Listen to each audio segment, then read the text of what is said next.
আমাদের বন্দরে গতকালও আমাদের প্রায় 1000-এর উপরে টিউজ ডেলিভারি গেছে এবং আজকেও প্রায় 1700 টিউজের মতো ডেলিভারি যাবে, অ্যাসাইনমেন্ট আছে, কার্যক্রম চলমান আছে।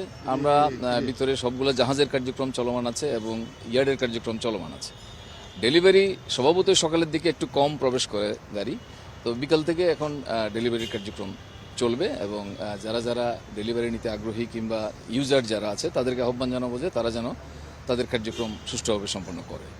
আর আমাদের চিটং পোর্টে যারা আছে তারা 24/7 এখানে কাজ করে এবং সব জায়গায় ম্যান করা আছে, আমাদের সব জায়গায় আমাদের লোকজন আছে।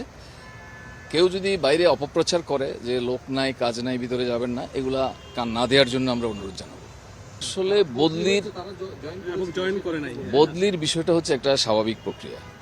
এটা প্রশাসনিক কারণে এবং কাজের গতিশীলতার কারণে, দাপ্তরিক কারণে যে কোনো সময় যে কাউকে বদলি করা যায়, তো এটা সেটারই একটা অংশ।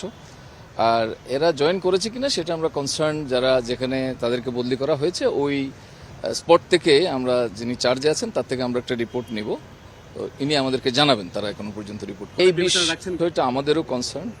সামনে রমজান, আমরা জানেন আমরা যে বাইরে আউটার অ্যাঙ্করেজে যারা অবৈধভাবে হোর্ডিং করে আছে, বাসমান গুদাম করে আছে, আমরা সবসময় অভিযান চালাচ্ছি।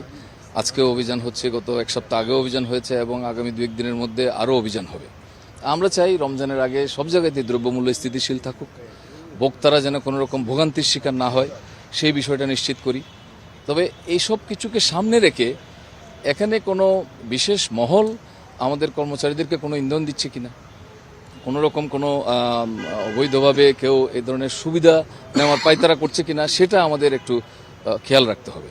কারণ আমরা চাই বন্দর সার্বক্ষণিকভাবে খোলা থাকুক, ভোক্তারা সঠিক রকম সেবা পাক এবং দ্রব্যমূল্য যেন স্থিতিশীল থাকে, বিশেষ করে রমজানের আগে।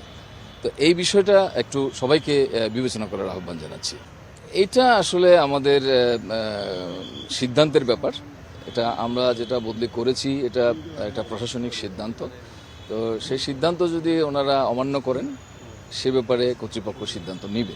আসলে চুক্তির বিষয়টা এখানে তড়িঘড়ির বিষয় না, এটা হচ্ছে যে সরকারের পিপিপি অথরিটির মাধ্যমে এই কার্যক্রমটা হচ্ছে এবং পিপিপি গাইডলাইন আছে, পিপিপি গাইডলাইন অনুযায়ী এই কার্যক্রমটা চলমান আছে। এখনো পর্যন্ত চুক্তি হয়েছে এরকম কোনো খবর কিন্তু আমরা জানি না।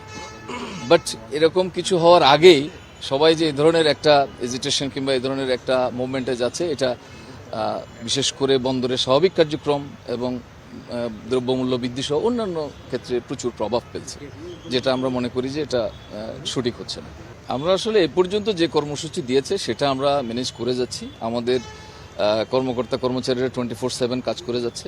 কালকে রাত অবধি কাজ হয়েছে, ডেলিভারিও গেছে এবং আজকেও কাজ হবে। তো এক্ষেত্রে আমার মনে হয় না কর্মবিরতি খুব একটা প্রভাব ফেলছে। আর এর বাইরেও আমরা বলতে পারি যে যে সকল ক্ষতি আমরা দেখছি যে বন্দরের অভ্যন্তরে হচ্ছে তাৎক্ষণিকভাবে ডেলিভারি না দেওয়ার কারণে বা কন্টেনার ডেলিভারি কম যাওয়ার কারণে, তো সেই বিষয়গুলো দেখার জন্য এবং এই ক্ষয়ক্ষতি নির্ধারণের জন্য আমরা একটা কমিটি করেছি। সেই কমিটি এই ক্ষতির পরিমাণটা নির্ধারণ করবে। এটা হচ্ছে একটা সরকারি সিদ্ধান্ত। প্রথমত এটা সরকারি সিদ্ধান্ত অনুযায়ী, এটা পিপিপি গাইডলাইন অনুযায়ী পিপিপি অথরিটির মাধ্যমে হচ্ছে।